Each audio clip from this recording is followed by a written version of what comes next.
My name is Caroline Humphreys. I've lived in Wotton-under-Edge for 7 years.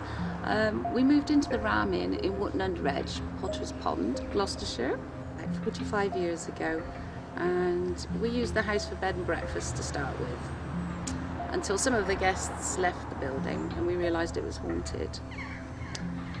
The house is 1,000 years old. When my family left the home, my dad lived here alone, and he entertained people that were interested in the archaeology of the property, and in the evenings people arrived to do ghost hunt investigations. My father and I do not get involved in what they do. We allow them to use one wing of the house to experiment with whatever equipment they like to experiment with. Some of the things that have happened to some of the investigators are that tables have levitated, people have levitated on chairs, apparitions have been photographed on the stairs, and also I've experienced large pieces of furniture which have moved up and down the stairs, such as a bedside cabinet.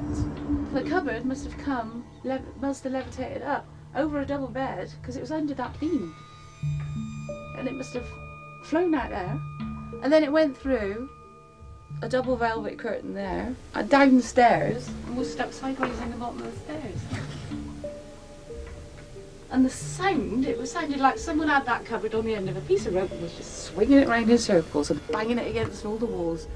There wasn't a mark on it when it got downstairs. Some diviners visited the Ram and they discovered that there were bodies underneath the floor. So one day my father dug up the floor and remains of some bones were found, and also 2 daggers which represent a sacrificial killing.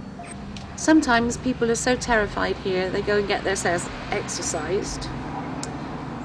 My father is convinced that sometimes an energy can follow you away from the building and cause car accidents. I know some people that have written to me that have been to the building and have been so scared they haven't returned for as long as 5 years. In fact, some of them never come back again. They only look at it from the outside. I'm interested in ghosts, and I'm interested to find out exactly what phenomena causes things to move and the presence to be felt. But I'm also very timid because I know that one day I will need to move in, and it'll be one day soon. So I'm reluctant to investigate with the investigators because I don't want to scare myself too much. However, I feel I should do, because one day I will be managing the house, sadly, and I should know what I'm dealing with. So this Halloween I may just get involved in an investigation for the first time in 40 years myself. But I am scared, and it does make me nervous. My father's very scared and he doesn't go anywhere without his Bible. However, my faith isn't as strong as my father's, and it does worry me quite a lot.